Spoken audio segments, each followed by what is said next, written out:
Welcome to Last First Date Radio, featuring interviews with experts in dating, relating, and mating in midlife. And now, here's your host, Sandy Weiner. This is episode number 394, How to Heal Trauma and Own Your Personal Power with Lisa Erickson.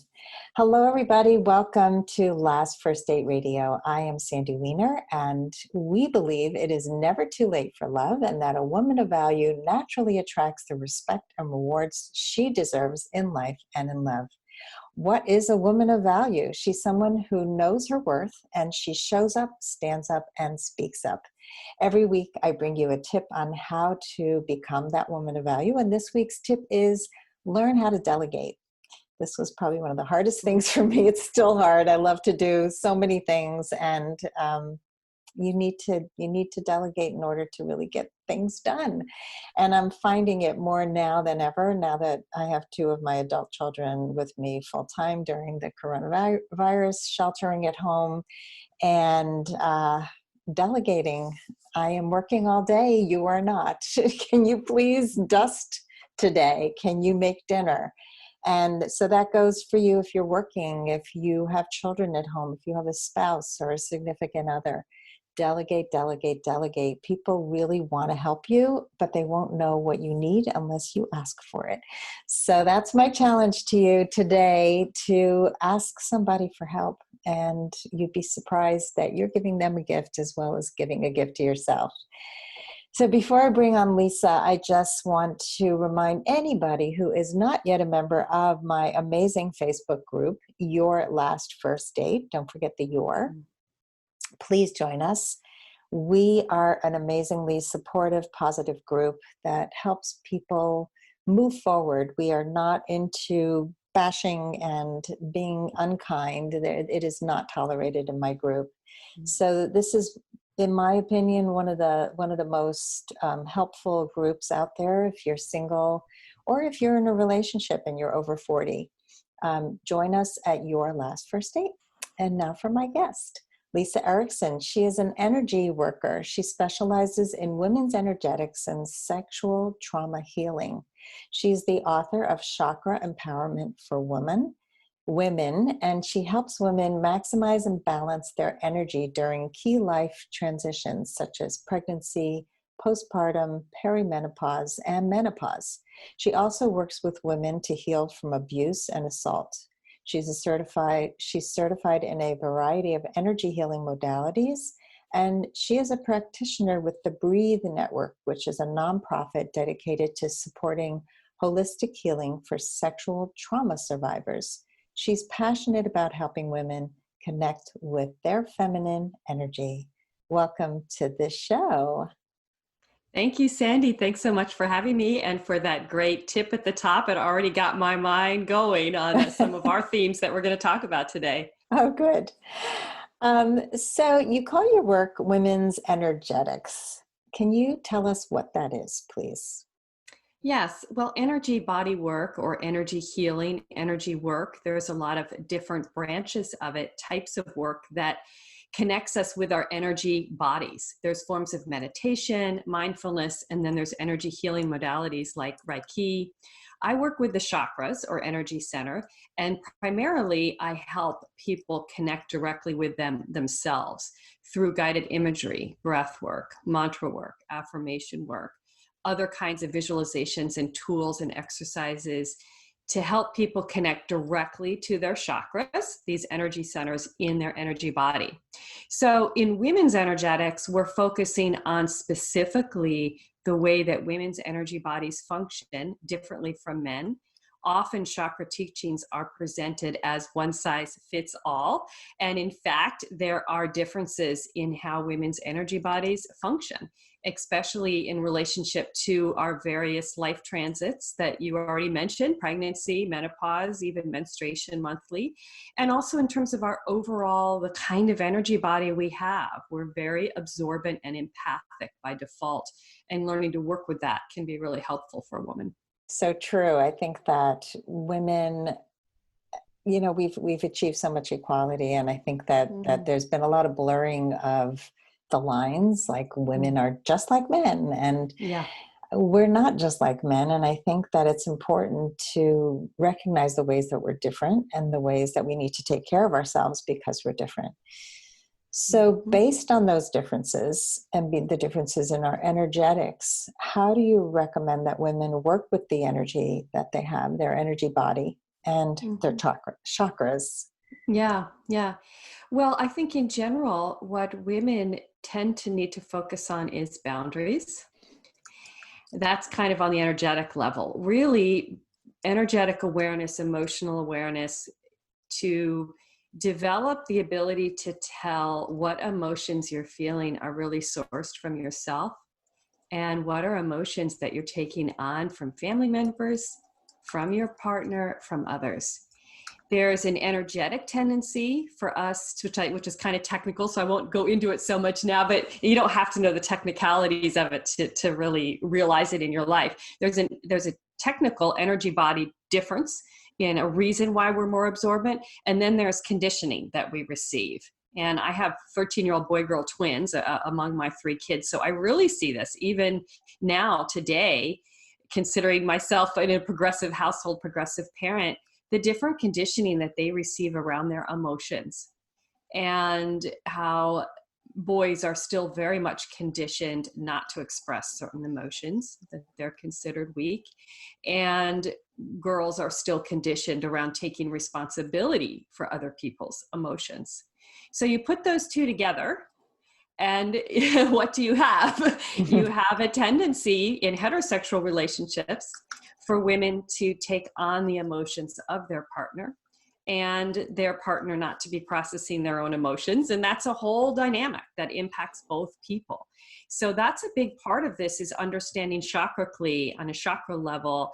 How can I develop better energetic boundaries? How can I let go of some of the conditioning that I have around taking other people's emotions on? Boundaries are crucial all the time, but especially at a time like this when we're in the middle of a pandemic. And when you are an empath and when you are taking on other people's emotions, it can be horrible to, be able to be in this space today.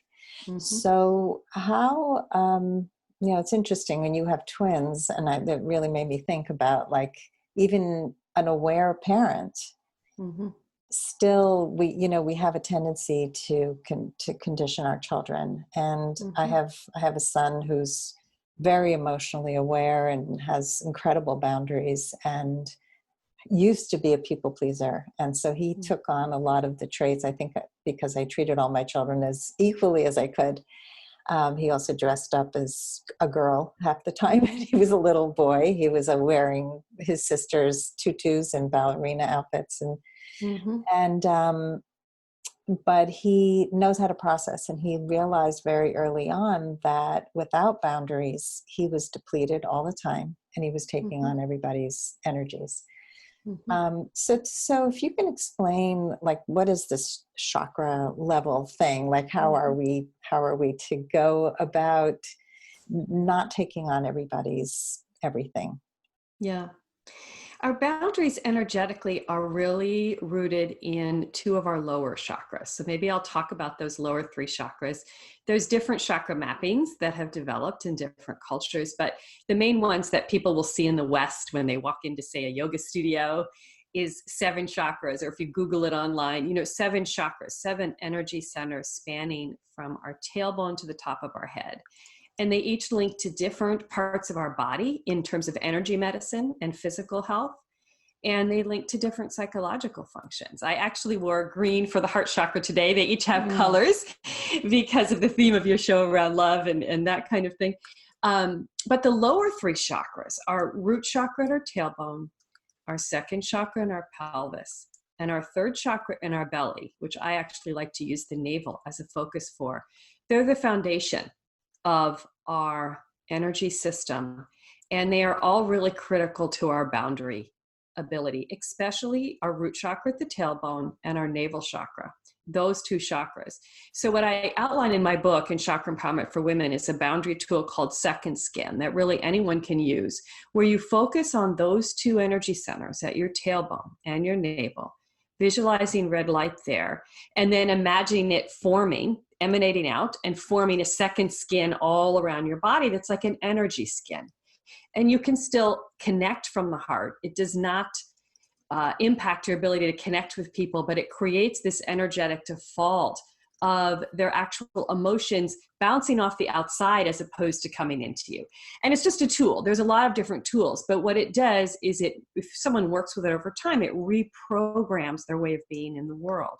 And for women, it's really important because our energy bodies are actually anchored in our second chakra, the one in between those two, that's by default receptive and fluid, connective, and that can be a great skill in terms of being an empath.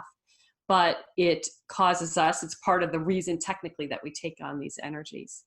So, these energetic tools are just another tool in your tool set, along with a lot of other tools that are out there for helping you function as an empath in the world. That's a great exercise. I think that, I've heard it called Teflon, where it bounces off. That reminded me of that exercise, because otherwise we're absorbing. And so I've also heard the term don't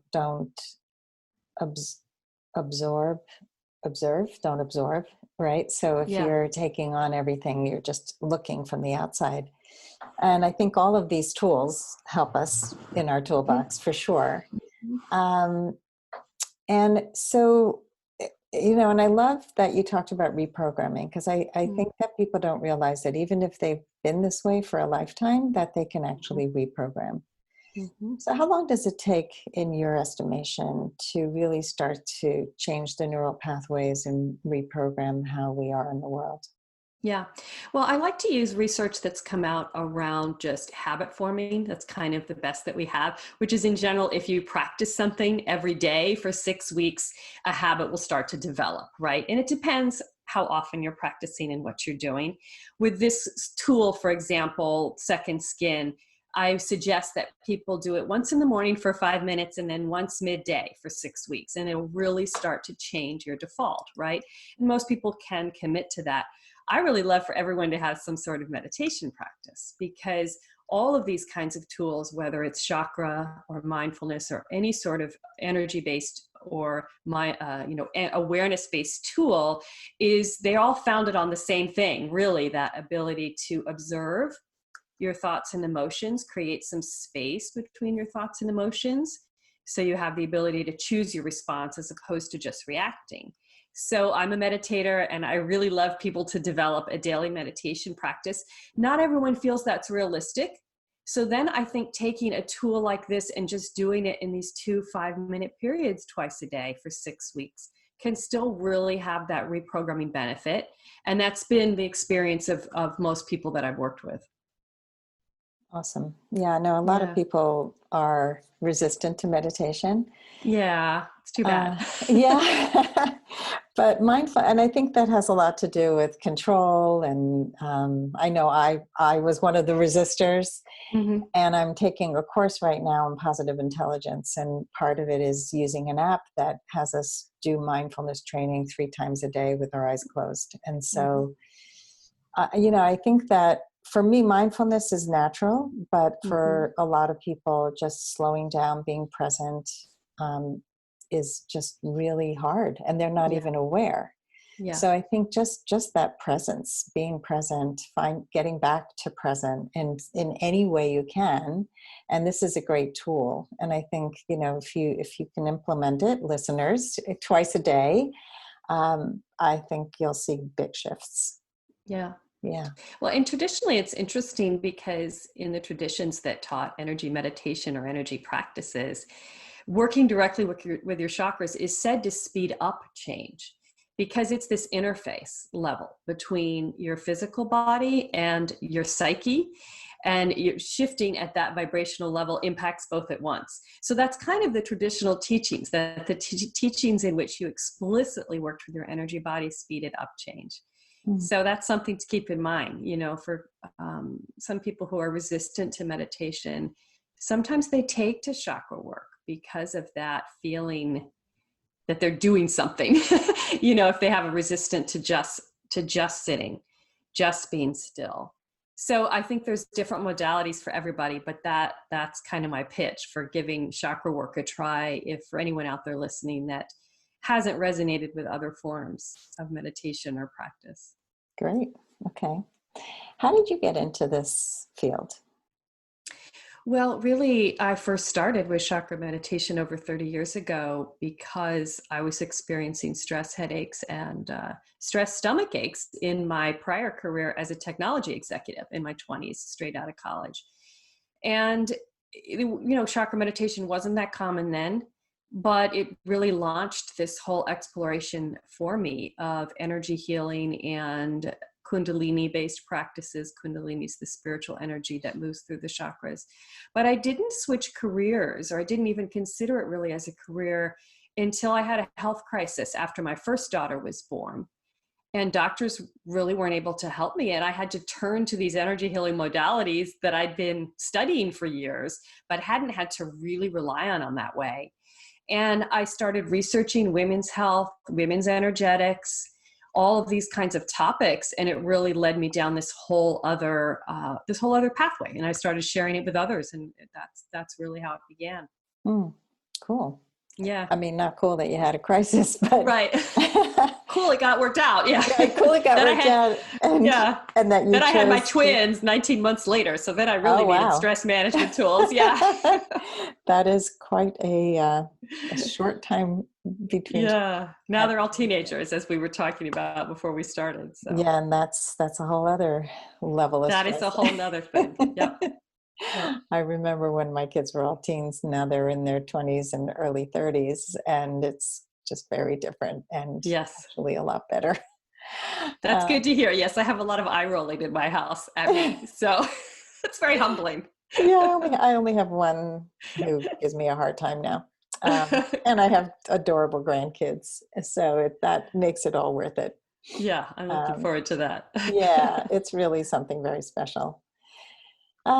So let's talk about peri-menopause and menopause and how a woman's energy body changes. One of my favorite topics. I am 53 and have just kind of completed my menopausal transit. I had kids fairly late in my late 30s. It's interesting. In our 40s, women have energy surges, really. And some people would tie these tonight to hot flashes for those who have them. We have surges in our second chakra. That's the anchor of our energy body. Without getting too technical, what this means is that we're having like this pressure applied to obstructions in our psyche, you could say, to owning our power. And so our 40s are actually a tremendous opportunity to lean in to that which we have not faced, past trauma, old conditioning that's holding us back, relationships in which we're not happy and we haven't been admitting that to ourselves, all sorts of other things. And if we do that, there is what menopause is it's a rebirth. On an energy technical level, what it is it's a shifting of our identification from our physical body, to which we've been very heavily tied in this monthly cycle, right? That really is this kind of background to our life for 30, 40 years. It's always there, right? And now we shift into a deeper identification with our energy body, you could say our spiritual power, really. Even if you don't think of it in terms of spirituality, it is an opportunity for a real rebirth. And there are energetic tools that can help with that process and can also ease the physical challenges of menopause that some women experience. Well, I certainly went through that transition during my 40s. Yeah, I was in a marriage for 23 years that really was not working pretty much most of the time. And in my 40s was the period when I just said, I have to reclaim who I am. Wow. I can't live like this anymore. And I didn't move towards anything known. I just moved away from stuckness and feeling outside myself. And that's how I began coaching. I did the coaches training. It was like just finding parts of me that got lost over 20 some years and probably longer. And it's I find a lot of women in their 40s are waking up. Mm-hmm. So it's interesting that it's connected to the energy body and Mm-hmm. going from the physical body, because we have people reach menopause at different stages. Mm-hmm. But tuning into what's happening in your body and just tying that into what's happening outside of your body, like in your spirit, in your energy. Yeah. Well, and thank you for sharing that. And it's interesting, how many stories I hear like that, but you heeded the call, basically. You didn't just push it down and kind of choose the path that maybe felt less risky. And so that was really kind of leaning into it, as I was saying, and that's really the opportunity. And we need to reframe aging, right? We need to, for both men and women, reframe aging, because we think of it as just becoming kind of more and more fixed, more and more rigid. The body deteriorates, from a medical perspective, as opposed to we're actually accumulating more and more wisdom, more and more self-knowledge, more and more connection to the subtler levels of our being, including our energy body. And that's what's happening as we age. It's this growth as opposed to this shriveling kind of thing. Yeah, it's so interesting, the whole aging process. And I think that the coronavirus has also brought a lot of this up, because people like 55 and over are supposed to be at high risk. And I truly believe that it's really about people whose bodies are diseased, who are more at risk because there's a breakdown. And I mean, that's my definition of it, because I don't think everyone who's over 55 or 60 is breaking down at the same rate. And if you're taking care of yourself and you are both physically and mentally, spiritually, emotionally healthy, I think we have a much higher chance of fighting disease. We have to look at ourselves. We're not all one size fits all. Yeah. And I think aging has really shifted over the years. Certainly 30 used to be old. Now, 50 people are just beginning new careers. And my career began in my 50s. And it's the sky's the limit. Like you limit yourself, basically. Yeah, exactly. I agree. Yeah, it'll be interesting to see as this all settles and as we get more information, who truly was at risk. Because I know some of the numbers I saw out of South Korea was a lot of smokers made up a big portion of those. So there's subtleties behind simply the age thing that we've been getting. Yeah, exactly. And we just don't have enough information yet. Yeah. Yeah, I think if your lungs are compromised, for sure, this is a disease of the lungs. I mean, yeah. So let's talk about trauma, because that was one of the topics of today. And and I love that you work with trauma survivors. So let's talk about, trauma comes up in coaching all the time, and I am not a trauma specialist, but you can't ignore trauma when you're helping people with dating and relationships. Yeah. So how does trauma impact our energy body? Yeah, there are variations, obviously, but one of the patterns is disassociating from the lower chakras. We talk a lot about disassociation when it comes to trauma. And I especially work with a lot of sexual trauma survivors. So this is very common, some level of disassociation, because the body was the site of the trauma, right? So then you're disconnected from those lower body functions that we were just talking about are the foundation for boundaries. From an energy perspective, you're disconnected from your ability to form boundaries, perhaps. Also, those chakras form the foundation of our immune system, our stress management system. So all of those can become compromised. So from an energy perspective, I work a lot with helping people become reconnected to those lower chakras. And really what they have a lot to do with is reconnecting to body and emotions in a new way, because that's what those first two chakras in particular are linked to. I think the other pattern that I see a lot, though, and your opening tip around delegating made me think of it, is this is a different pattern. Like, people have different ways that they have survived, that they cope trauma, right? They had different coping mechanisms that then at a certain point become dysfunctional when they're in regular life, right? So the other one would then be a kind of locking in the navel chakra, a attachment to control, almost like a vow, I will never be vulnerable again. And someone functions like an island. They can't delegate. They can't trust anyone else to do anything, right? But that is exhausting. And so individuals who kind of take that approach often just at a certain point break down through pure exhaustion. They may, before that point, seem very successful in the outer world. They may really have achieved a lot, right? But inwardly, they're just an island cut off. And so then the work is a little different. It's really about flow, letting go of that fear, working through that, and allowing there to be more interdependence, both between the chakras and between themselves and others. That shows up a lot in my practice. Yep. Mm-hmm.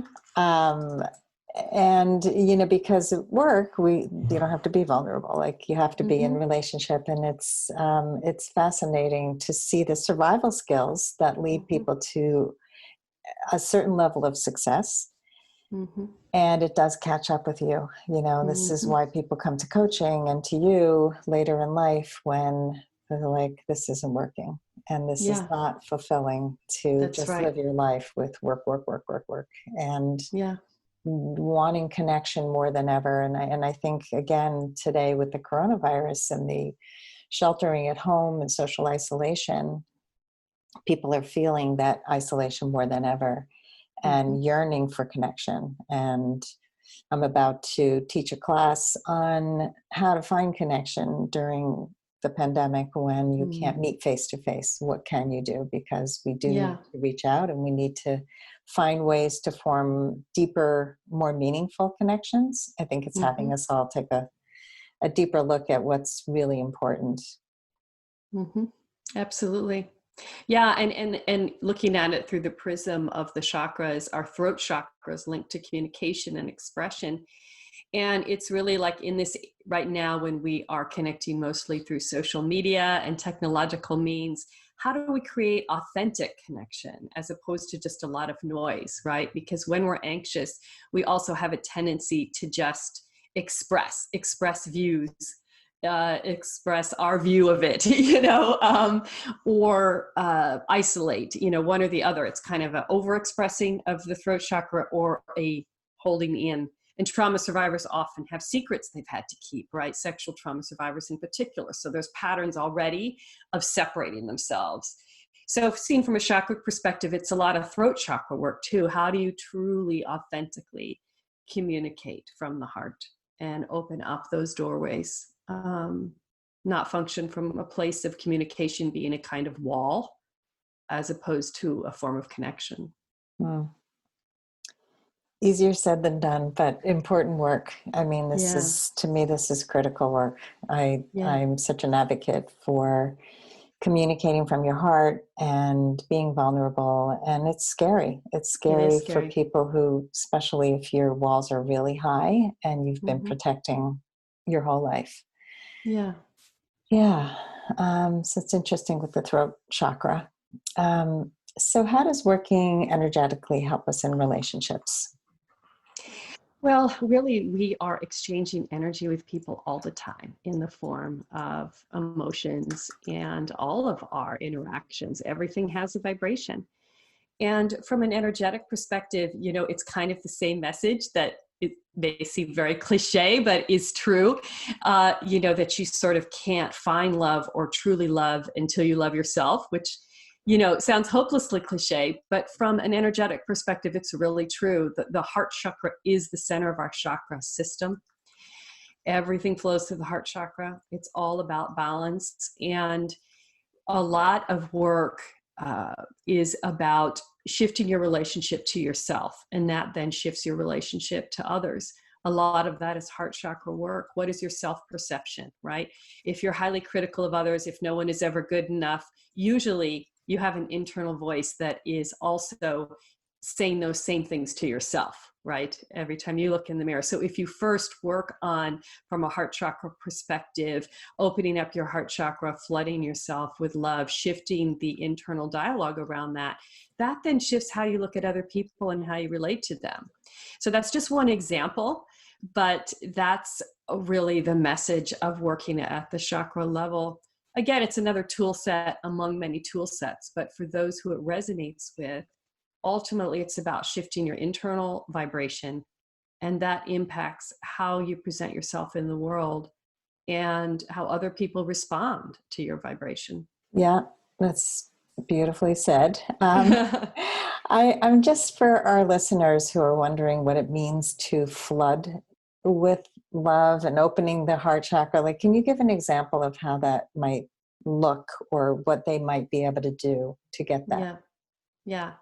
Just very simply placing your hand on your heart, on your center of your chest, and just feeling a warmth there. And one way that I often encourage people to start to connect with this is to visualize someone who you have great affection for in a very uncomplicated way, like a pet or a young grandchild or niece, right? Like an uncomplicated affection. And often right away, even someone who's never worked with the chakras will feel a kind of warmth right there. That's like that feeling of wanting to hug that kitten or that young grandchild to your chest. That is the feeling of the heart chakra. And just then focusing on that daily, building that, it sends energy through your body. It impacts your energy, your physical body. It impacts your psyche. It supports whatever other changes you're trying to do in terms of your sense of worthiness. So that's really, chakra work. You can combine it, as I do in my book, with more kind of physical exercises and mental exercises, journaling, that kind of thing, talk therapy. But at heart, it's really just about learning to magnify certain energies at will and practicing them. And they bring about their own shifts as you do that. That's great. So I like the tangible, because then people will go, okay, I can practice I can this. do that. I can visualize my grandchild. That's right. Or my pet, or my kitten. Yeah. Right. Something that's not driving me crazy. Well, I heard watching of YouTube videos of kittens and puppies is exploding right now. So oh there my you God, go. so much. And Ariana Huffington posts what she calls joy triggers. So if anybody wants to join her on Instagram, she has the funniest things. And today I saw a really funny video on my friend's Facebook wall, and it was before and after the coronavirus. So first, the before is this like really sexy guy dancing, and then after the coronavirus is like this really out of shape guy with a huge belly just dancing around. Quarantine 15. Yes. Yes. We've been doing a lot of baking around here. And yes. Definitely and happening. Lots of carbs and chocolate. And you know what? Stress eating is okay too. It's at the moment the least of our issues. Right. Yeah. Exactly. Yeah. And we can't sustain that for too long. Like today, my family woke up and said, salads, fruits, we can't eat like this anymore. So we've been injecting. I had kale for breakfast. Oh, good for you. Yeah. Our bodies will naturally sort of shift. I think. Yeah. Our bodies are like, no, don't do that to me anymore. So for anybody who's watching, this is the book. Go out and buy it. And tell us, Lisa, how we can find you and buy your beautiful book. Yeah. Well, the book website is chakraempowermentforwomen.com.